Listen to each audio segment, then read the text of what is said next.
రమ్య హత్య కేసు గురించి నువ్వు మాట్లాడలే, స్నేహలత హత్య కేసు గురించి మాట్లాడలే, ఆఖరికి అనుష హత్య కేసు గురించి నువ్వు మాట్లాడలే, నీ నియోజకవర్గంలో జరిగిన నాగమ్మ హత్య కేసు గురించి కూడా నువ్వు ఏ రోజైనా మాట్లాడేవా నోరిప్పి?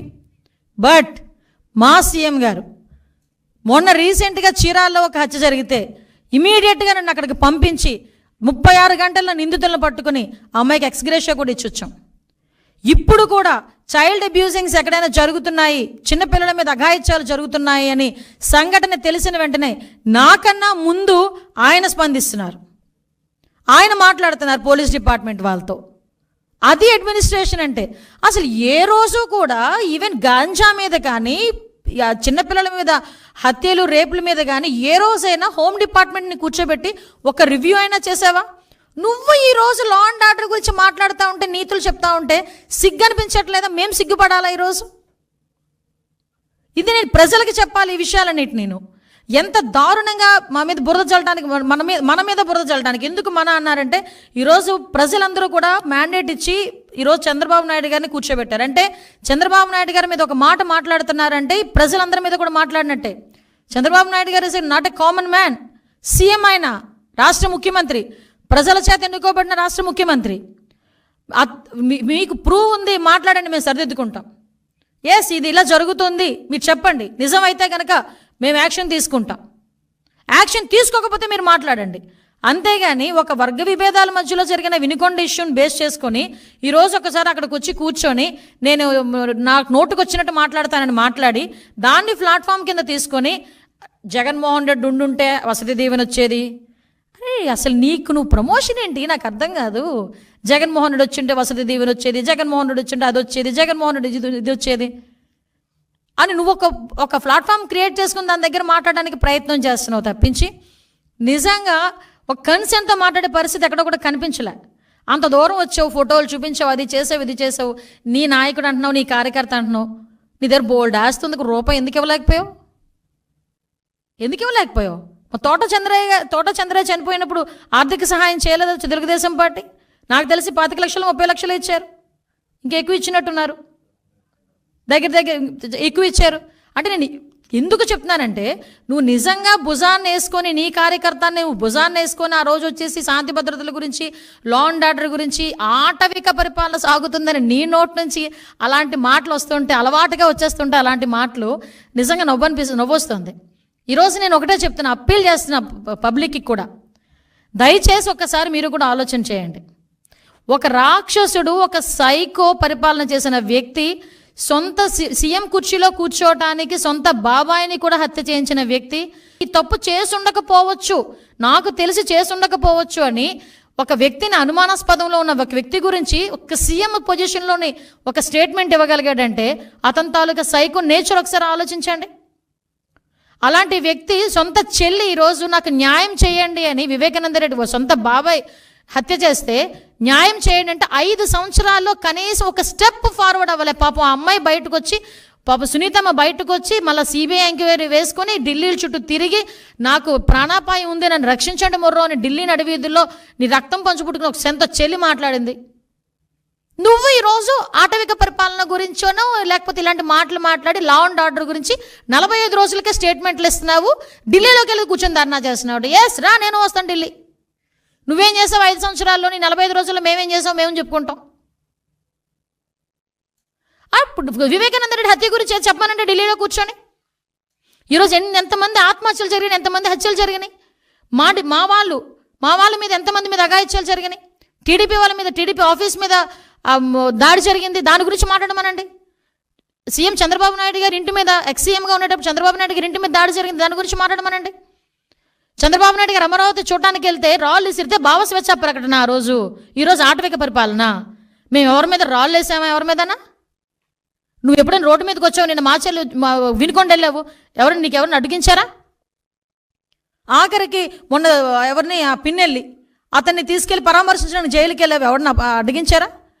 ఇంతకు ముందు ఒకసారి గుర్తు చేసుకో యా బాబు, పులివెందుల ఎమ్మెల్యే, ఇంతకు ముందు ఒకసారి గుర్తు తెచ్చుకో ఒకసారి.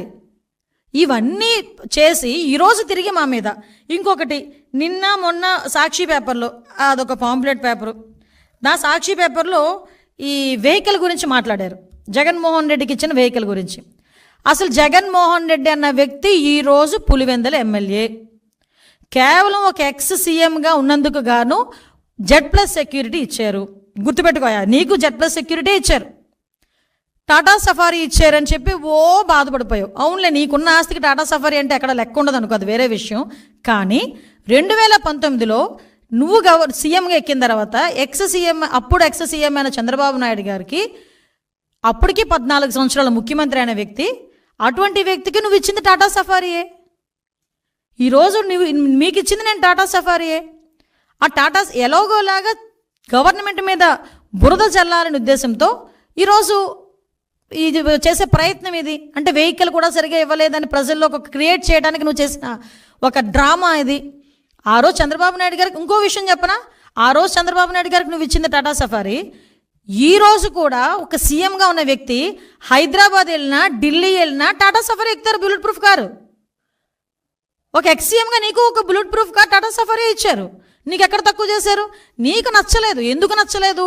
బయట ఉన్న ప్రజల్ని కనిపించట్లేదు, నీ ఎక్స్ప్రెషన్స్ కనిపించట్లేదు, నీలో నా మహా నటుడు కనిపించట్లేదు. నువ్వు బాధపడిపోయి నువ్వు వేరే కారు ఎక్కావు. మనుషులను చంపేసే స్థాయిలోకి చంపేసిన తర్వాత కత్తులతో ఇలా నరికి ఇంకా పలువురిని గాయపరిచిన తర్వాత కూడా ఎందుకు వాళ్ళందరూ కూడా ఈ కార్యక్రమం చేసి మళ్ళీ గ్రామం వెళ్ళిపోయేదాకా వాళ్ళని ఎవరు ఎందుకు పట్టుకునే కార్యక్రమం చేసేదానికోసం కూడా ఎందుకు పోలీసులు రాలేదు?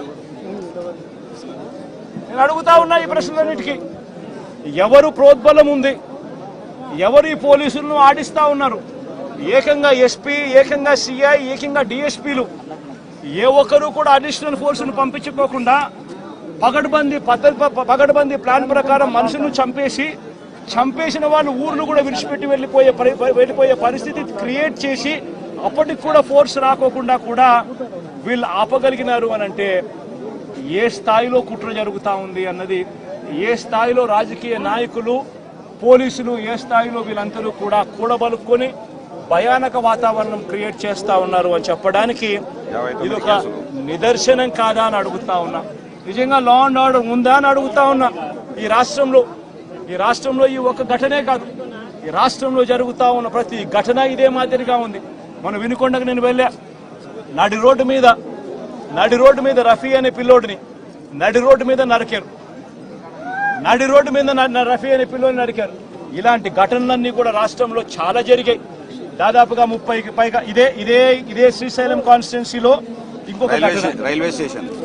ఈయన పేరు సుబ్బరాయుడే. పేరు దాసు. వాళ్ళ పిల్లలు వాళ్ళ కొడుకు నా దగ్గరికి వచ్చి, అన్న మా ఇదే కాన్స్టిట్యున్సీ నాది, మా నాన్న దాసు, మా నాన్నను కూడా జూన్ 26వ తారీఖున పట్టపగులు 12 గంటలకు ఇదే మాదిరిగానే చంపారని చెప్పి దాసున ఇదే కాన్స్టిట్యున్సీ ఈ మాదిరిగా ఫోటోలు చూపిస్తా ఉన్నాడు. ఎస్ఐ కూడా చెప్పాడు. ఇక్కడ ఆశ్చర్యం ఏమిటంటే ఇన్సిడెంట్ జరగనిస్తారు, చంపేస్తారు, భయానక వాతావరణం క్రియేట్ చేస్తారు. ఆ తర్వాత తప్పనిసరి పరిస్థితిలో కేసు పెట్టాల్సిన పరిస్థితి వచ్చినప్పుడు ఆ కేసును ఆ చిన్న ముద్దాయిల దగ్గర, చిన్న మనుషుల దగ్గరనే ఆ కేసు ఆపేస్తా ఉన్నారు. ఆ కేసును అక్కడ ఆపితే ఇటువంటి ఘటనలు ఆగిపోతాయా? చేపించిన వాళ్ళు ఎవరు? చేయించిన వాళ్ళు ఎవరు? ఆ ఎమ్మెల్యేల పేర్లు ఎందుకు రావడం లేదు కేసుల్లోకి? ఎందుకు వాళ్ళను కూడా ముద్దాయిలుగా ఎందుకు చేర్చడం లేదు? ఎప్పుడైతే వాళ్ళను కూడా చేర్చడం మొదలు పెడతామో, ఎప్పుడైతే చేసిన తప్పుకు, ఎందుకు ఇదే ఘటన సుబ్బరాయుడిని చంపినారు. నేను అడుగుతా ఉన్నా, సుబ్బరాయుడిని చంపిన వాళ్ళు అదే శ్రీనివాస్ అనే వ్యక్తి, వీళ్ళు వాళ్ళ కాల్ రికార్డ్స్ చూస్తే వాళ్ళు బుడ్డ రాజశేఖర రెడ్డికి ఫోన్ చేసిండరా? వాళ్ళ తర్వాత చేసిన వాళ్ళకు ఫోన్ చేసిండరా? ఆ కాల్ రికార్డ్స్ చూస్తే సరిపోదా? తెలీదా? వాళ్ళు మర్డర్ జరగకముందు, మర్డర్ జరిగిన తర్వాత ఎవరికి ఫోన్ చేశారని చెప్పి వాళ్ళని చూసుకొని అది తీసుకొని వచ్చి వాళ్ళ మొక్కలు పెట్టలేరా? ఎందుకు పెట్టలేకపోతా ఉన్నారు? ఎందుకు ఆ కేసును వాళ్ళ దాకా పోనీకోకుండా ఆపుతున్నారు? ఇదే విషయం వినుకొండలో కూడా జరిగింది. ఇదే విషయం ప్రతి చోట కూడా ఇదే మాదిరిగానే జరుగుతూ ఉంది. రాష్ట్రంలో పూర్తిగా ఖచ్చితంగా వాళ్ళను కూడా ముద్దాయిలుగా చేరుస్తూ ఖచ్చితంగా వాళ్ళను కూడా జైల్లో పెట్టించే కార్యక్రమం జరగాలి. ఇది ఖచ్చితంగా డిమాండ్ చేస్తా ఉన్నాం. ఈ మాదిరిగా ఇది ఖచ్చితంగా ఇవన్నీ చేస్తేనే రాష్ట్రంలో ఈ అరాచకాలు ఆగిపోతాయి. లేదనేటట్టుగా అయితే ఇదే ఎమ్మెల్యే, స్థానిక ఎమ్మెల్యే ఇదే బుడ్డా రాజశేఖర రెడ్డి తాను ఆ వీడియో క్లిప్పింగ్ ఇదే తాను ఆత్మకూరులో విజయోత్సవ సభ అని చెప్పి మీటింగ్ పెట్టి ఇదే బుడ్డా రాజశేఖర రెడ్డి అనే వ్యక్తి ఇదే స్థానిక ఎమ్మెల్యే మాట్లాడిన మాటలు ఒకసారి ప్రతి మీడియా ఛానల్కు నేను చెప్తా ఉన్నా, ఆ టెలికాస్ట్ చేయండి. మీ వీడియో ఛానల్, మీ టీవీ ఛానళ్లలో, మీ యూట్యూబ్ ఛానళ్లలో ఖచ్చితంగా ఇది టెలికాస్ట్ కూడా చేయండి.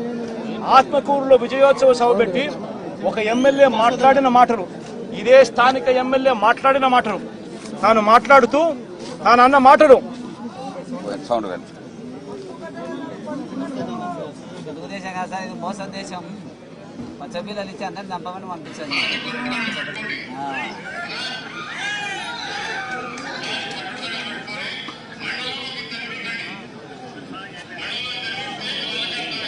వడ్డీటల ఫ్యాక్టరీ పెడతాడంట, దాన్ని ఎవరన్నా కొట్టండి చంపండి నేను ఉండా పబ్లిక్ మీటింగ్లో పైకి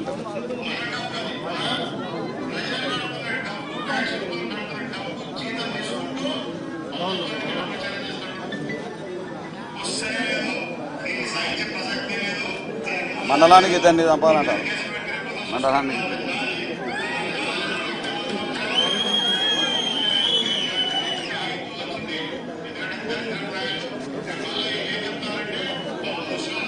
నేను అడుగుతా ఉన్నా, ఇది సోషల్ మీడియాలో ఉంది, ఇది వైరల్ అవుతా ఉంది. ఎందుకు ఆ మనిషి మాట్లాడిన మాటలేంటి? మండలానికి మీరు ఇద్దరిని చంపండి, నేను ఉంటాను, నేను పోలీసుని నేను చూసుకుంటానంటాడు. మీరు దాడులు చేయండి, మీరు దాడులు చేయండి, మీరు చంపండి, పోలీసులు నేను చూసుకుంటాను, కేసులు నేను చూసుకుంటాను అని చెప్తా ఉన్నాడు. విజయోత్సవ సభ పెట్టి మండలానికి ఇద్దరినన్నా కానీ కనీసము చంపండి అని చెప్తా ఉన్నాడు. నేను అడుగుతా ఉన్నా, ఇంత దారుణంగా స్థానిక ఎమ్మెల్యేలు మీటింగులు పెట్టి చంపమని చెప్తా ఉంటే పోలీసులు ఎందుకు కేసు పెట్టడం లేదని అడుగుతా ఉన్నా. లా అండ్ ఆర్డర్ బతకాలి అనంటే, ఇది ఆగిపోవాలి, రాష్ట్ర వ్యాప్తంగా కూడా ఆగిపోవాలి అనంటే చంపిన వాళ్ళను మాత్రమే ఇరికించడం, చంపిన వాళ్ళని మాత్రమే కాదు కేసులో పెట్టడం, ఆ చంపిన వాళ్లకు ప్రొటెక్షన్ ఇచ్చే వాళ్ళను కూడా ఎప్పుడైతే స్టేషన్లలో పెట్టడం మొదలు పెడతామో అప్పుడే ఈ రాష్ట్రంలో లా అండ్ ఆర్డర్ నిలబడుతుంది. నేను ప్రతి ఒక్కరికి కూడా విజ్ఞప్తి చేస్తా